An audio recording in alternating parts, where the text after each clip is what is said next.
I'm sure you've asked yourself at some point, how many layers should I have in my Photoshop painting? Well, this is actually an incredibly old question, because there was a time long before Photoshop where artists had very expensive pigment. In fact, it was so expensive they had to invent a way to make sure they didn't waste it. They wanted to avoid mistakes. So what they created was called indirect painting, in which you'd come to your colors slowly through layering.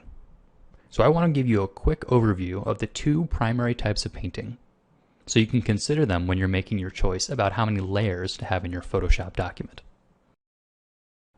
So I should start off by asking you, can you see a difference between these two colors? No matter how hard you look, you won't be able to, because on a computer screen, they're exactly the same. In fact, they have what's called a hex value, which is a very specific way of telling the computer exactly what color it is. What you don't know is the process through which I found these two colors. On the left, you see indirect painting. This is where I layered a couple different multiply layers over top of a gray stroke, and what I ended up with was that color, 5E679B. On the right, I opened up my color picker, carefully selected it manually, and then laid down on a single stroke.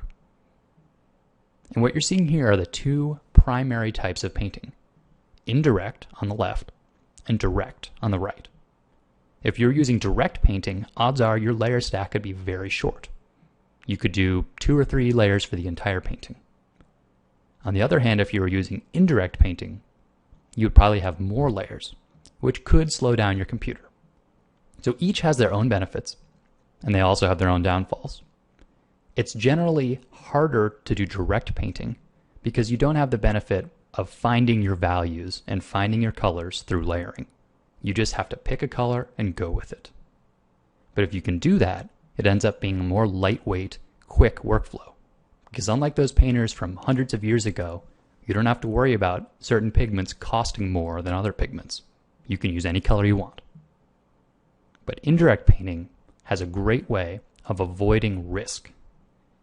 If you start with an underpainting and then build up on top of it, you know at every stage of the game that it's working for you.